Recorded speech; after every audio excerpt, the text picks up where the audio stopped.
안녕하세요. 오늘은 공의로운 삶이란 제목으로 잠언 11장 1절부터 11절 말씀 같이 보도록 하겠습니다. 공의와 정의는 하나님께서 우리에게 바라시는 삶입니다. 율법을 주신 이유 중 하나도 공의와 정의를 이루기 위함이었습니다. 하나님은 개인에게뿐 아니라 공동체에 관심을 가지셨습니다. 공동체가 하나님의 법 아래에서 모두가 행복하게 살기를 바라셨죠. 그래서 하나님께서는 우리 모두가 행복해질 수 있는 방법들을 알려주셨습니다. 오늘 말씀이 그런 말씀 중 하나가 아닐까 생각을 합니다. 먼저 1절 말씀 봉독하도록 하겠습니다. 속이는 저울은 여호와께서 미워하시나 공평한 추는 그가 기뻐하시느니라. 속이는 저울, 공평한 추, 이것은 장사와 관련이 되어 있는 용어입니다. 시장에서 물건을 팔 때 물건의 정확한 양을 재기 위해서 사용되는 것이 바로 이 저울이죠. 근데 저울을 속인다는 이 표현은 우리도 시장에서 많이 겪어봐서 알 것이라고 생각합니다. 예전에 이렇게 활어 시장에서 이 저울 눈금을 속여서 파는 일들이 있었잖아요. 그래서 그것 때문에 시장이 다시 자신들의 신뢰를 회복하고자 이렇게 양심 저울이라는 것을 시장 입구에 놔뒀던 그런 사건도 있었던 것으로 기억을 합니다. 1절에서 말하는 이 속이는 저울은 장사에서 뿐만이 아니라 이제 사업에도 적용이 될 수 있습니다. 부정직한 거래는 하나님께서 미워하신다고 했습니다. 즉 거짓은 하나님께서 미워하시는 것입니다. 반면 공평한 추, 정직한 상거래, 이것들은 하나님께서 기뻐하십니다.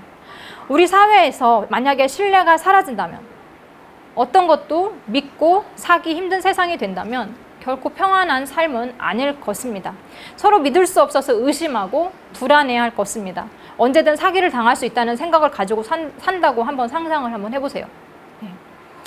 이는 우리 시장 경제에도 치명타를 입힐 수 있습니다. 나만 잘 살면 된다는 생각에 다른 사람들을 속인다면 결국에는 나 자신도 언젠가는 손해를 보게 되어 있죠. 나 또한 누군가에게 속을 수도 있는 것입니다. 신용사회는 모두가 함께 만들어 나가는 것입니다. 그것이 안전한 사회를 형성하는 길입니다. 2절 말씀 보도록 하겠습니다.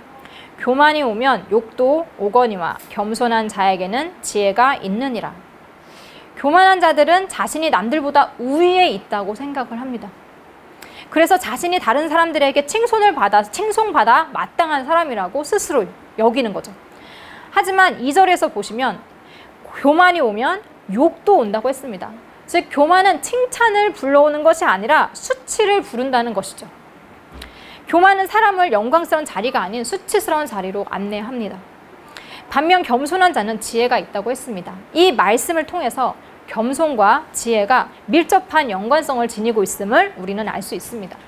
진짜 지혜로운 사람들은요, 교만하지 않고 오히려 겸손한 법입니다. 하나님 앞에 바르게 선 사람치고 교만할 수 있는 사람은 솔직히 없어요. 왜냐? 하나님 앞에서 우리는 저절로 겸손해질 수밖에 없기 때문입니다. 교만한 사람들은 자신이 신인 것처럼 모든 것을 통제할 수 있다고 생각을 하지만 하나님 앞에서는 아무것도 아닌 존재들입니다. 이 세상에서 잠시 동안만 가지는 권력이나 돈으로 우리는 결코 신이 될 수 없습니다. 3절 말씀 보도록 하겠습니다. 정직한 자의 성실은 자기를 인도하거니와 사악한 자의 패역은 자기를 망하게 하느니라. 1절과 연관된 말씀이라고 우리가 생각을 해볼 수 있습니다. 정직한 자의 성실은 그의 길을 안전하게 인도할 것입니다.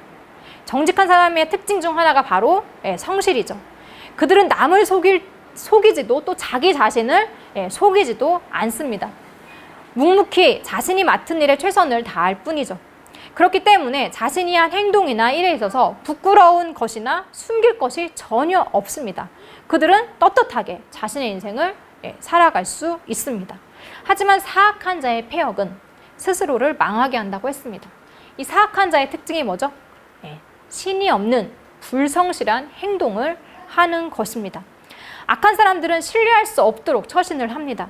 그들은 불성실한 태도로 사람들의 불만을 일으킵니다. 사회의 질서를 무너뜨리고 신뢰를 깨트리고 그럼으로써 자신뿐만 아니라 주위 사람들에게까지 피해를 끼치는 것이죠.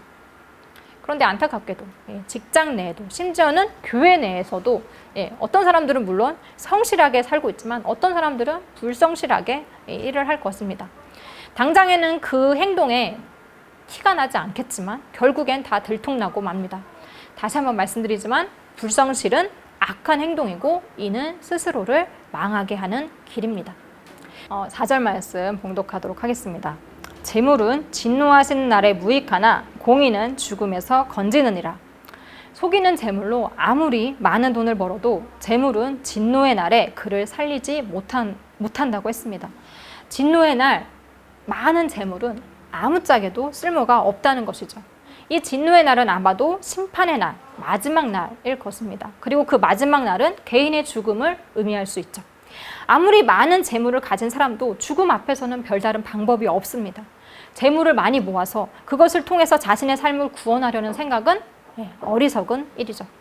우리를 구원해 주실 수 있는 분은 오직 한 분, 하나님 뿐이십니다. 공의는 죽음에서 건진다고 했습니다. 공의는 하나님의 뜻대로 정직하게, 겸손하게, 성실하게 사는 것입니다. 여기서 죽음은 진노의 날과 같은 날일 것입니다.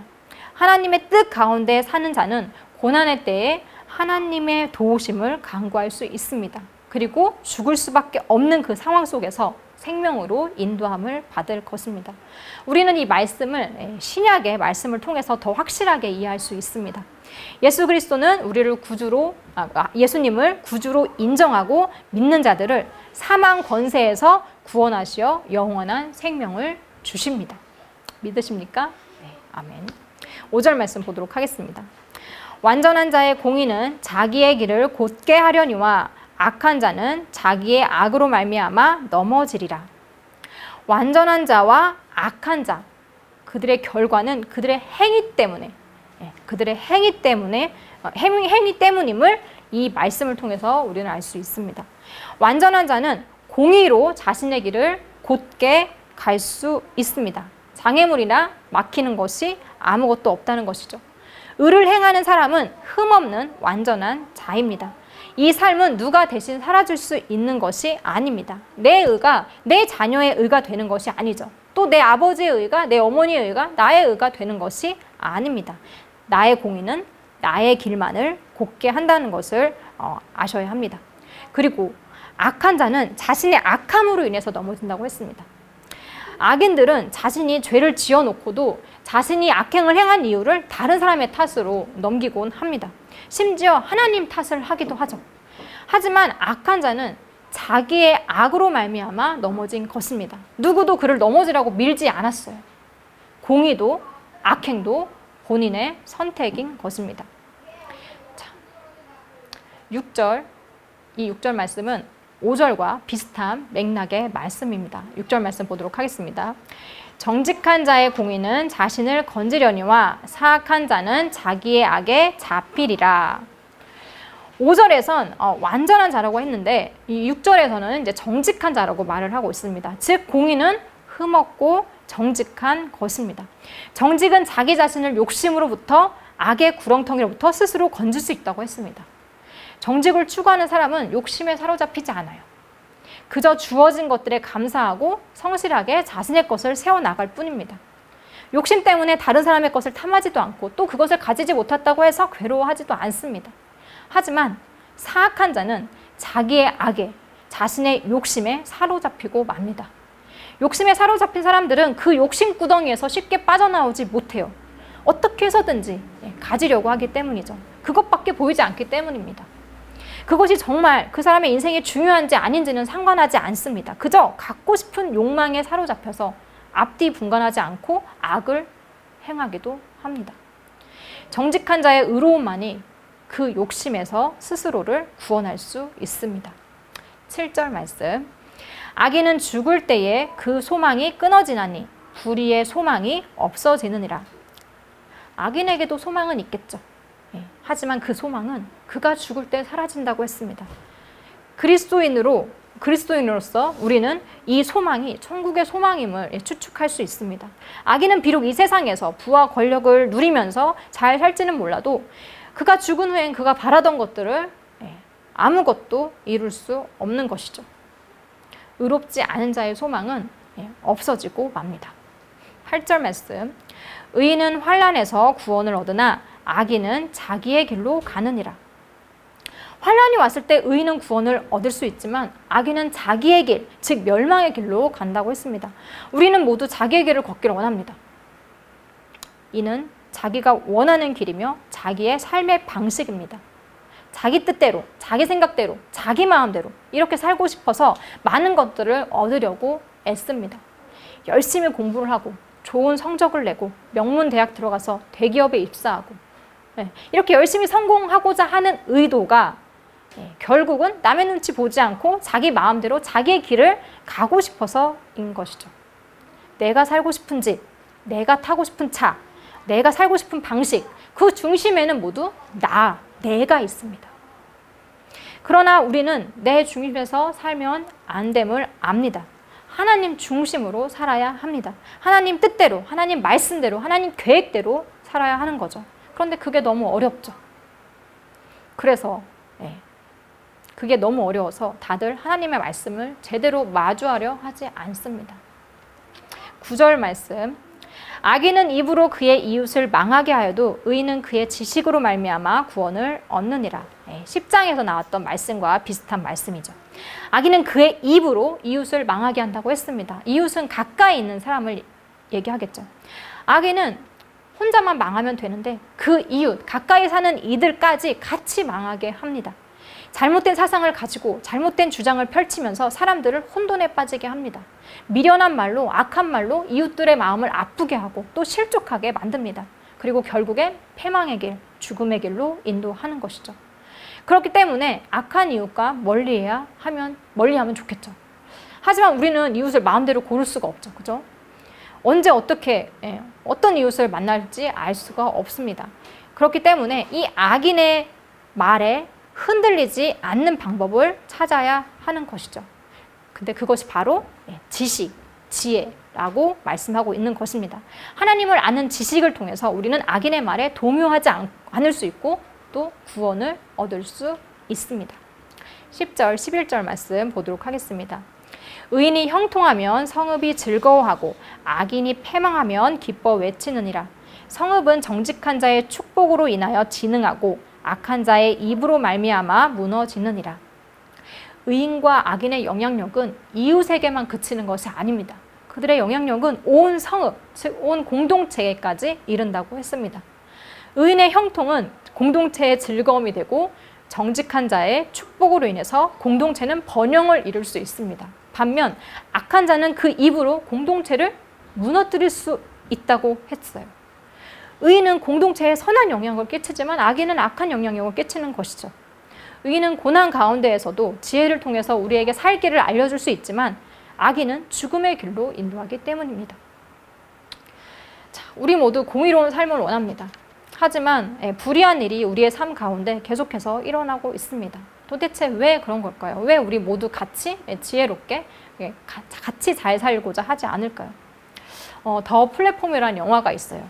아직 제가 보진 않아서 정확하게 그 내용은 알지 못하지만 대략적으로 예고편을 봤는데 이제 감옥이 있는데 감옥이 수직으로 되어 있는 거예요. 이렇게 1층부터 이렇게 쭉 이렇게 수직으로 되어 있는데 감옥 가운데가 뚝 이렇게 그 공간을 통해서 식탁이 이렇게 위에서 아래로 이렇게 내려갑니다. 그런데 맨 꼭대기에서부터 이제 되게 식탁이 풍성하게 차려져 있는데 그 풍성한 그 식탁을 맨 꼭대기에 있는 사람부터 이제 맨 아래층에 있는 사람까지 다 이렇게 골고루 나눠 먹어야 돼요. 그러니까 적당량을 먹으면 다 같이 굶지 않고 먹을 수 있는 거죠. 그런데 그 사람들은 그렇지를 못해요. 맨 위층에 있는 사람들이 충분히 배를 채울 수 있지만 맨 아래층에 있는 사람들은 음식물 쓰레기만 남아있거나 아니면 심지어 그것도 남아있지 않아서 굶을 수밖에 없는 그런 상황에 처하게 되는 거죠. 위층에서 탐욕스럽게 음식을 차지하기 때문에 아래층은 처참한 상황 속에서 살 수밖에 없는 것입니다. 이와 같은 상황 속에서 의인의 공동체와 악인의 공동체는 다를 거라고 생각을 합니다. 이웃을 배려하고 함께 잘 살고자 하는 마음과 또 자신만 생각하고 나만 잘 살면 된다는 마음, 이 두 마음의 차이는 공동체의 미래를 바꾸어 놓습니다. 우리는 의인의 길을 걷는가 악인의 길을 걷는가 생각을 해봐야 합니다. 내가 어느 쪽에 서 있는지. 정말 이 땅 가운데 불의는 사라지고 공의롭고 정의로운 그런 세상이 되기를 원한다면, 모두가 행복해질 수 있는 그런 날이 원한다면 우리가 어떻게 살아야 하는지 생각을 해봐야겠죠.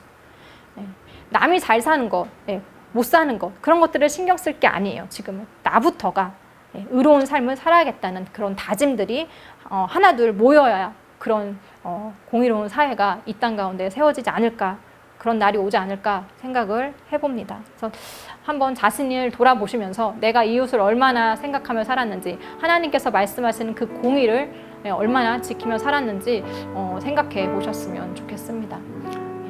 오늘 말씀은 여기까지 마치도록 하겠습니다.